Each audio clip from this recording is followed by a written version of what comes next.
Mes chers amis, mesdames, messieurs, vous avez décidé d'inclure dans les travaux de votre congrès ce que vous appelez un hommage à Aimé Césaire. Je ne saurais vous dire combien je me sens confus et en même temps combien je vous suis reconnaissant de cet honneur. Je remercie les différents orateurs qui sont intervenus pour toutes les appréciations bienveillantes et amicales qu'ils ont bien voulu porter sur mon travail d'écrivain et en même temps d'homme politique.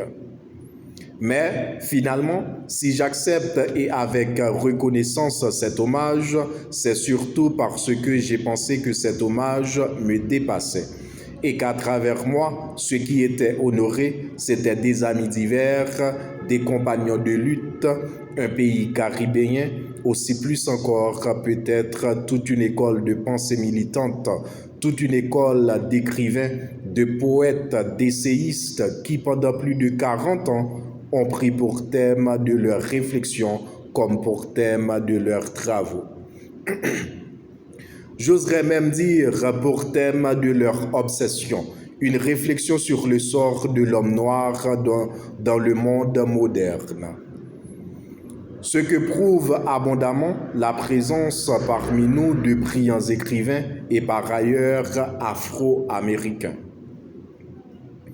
Pour en venir au thème même de cette conférence, je ne blesserai personne en vous disant que j'avoue ne pas aimer tous les jours le mot « négritude », même si c'est moi, avec la complicité de quelques autres, qui ai contribué à l'inventer et à le lancer.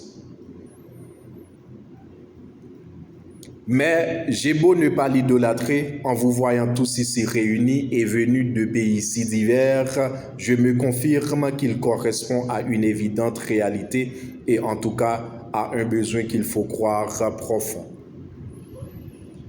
Quelle est-elle cette réalité? Une réalité ethnique, me dira-t-on? Bien sûr, puisqu'aussi bien le mot « ethnicity » a été prononcé à propos de ce congrès. Mais il ne faut pas que le mot nous égare.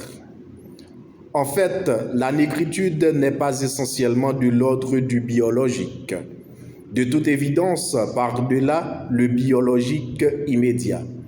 Elle fait référence à quelque chose de plus profond, très exactement à une somme d'expériences vécues qui ont fini par définir et caractériser une des formes de l'humaine destinée telle que l'histoire l'a faite.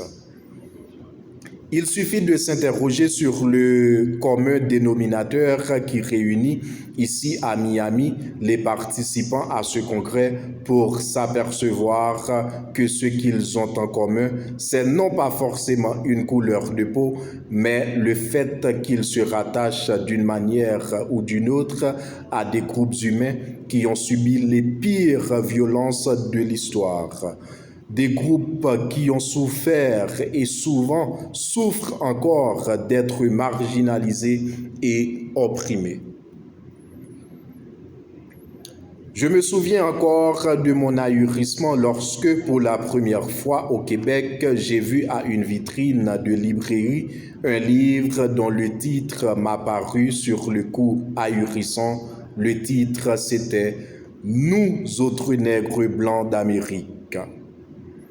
Bien entendu, j'ai souri de l'exagération, mais je me suis dit, eh bien, cet auteur, même s'il exagère, a du moins compris la négritude.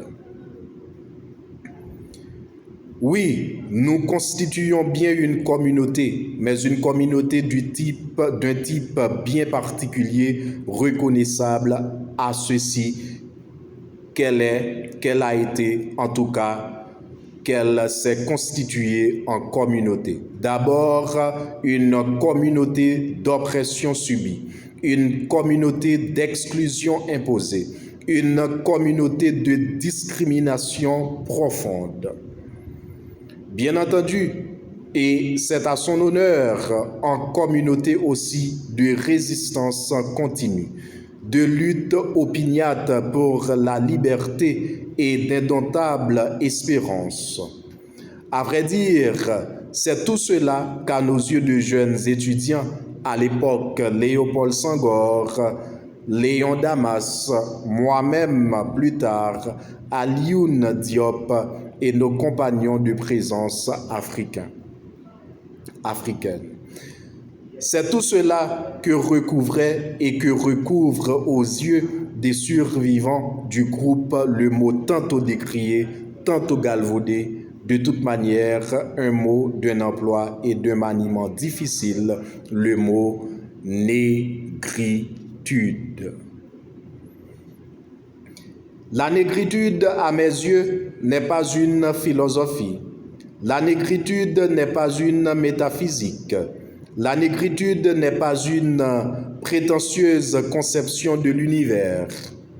C'est une manière de vivre l'histoire dans l'histoire, l'histoire d'une communauté dont l'expérience apparaît, à vrai dire, singulière avec ses déportations de population, ces transferts d'hommes d'un continent à l'autre, les souvenirs de croyances lointaines, ces débris de cultures assassinées.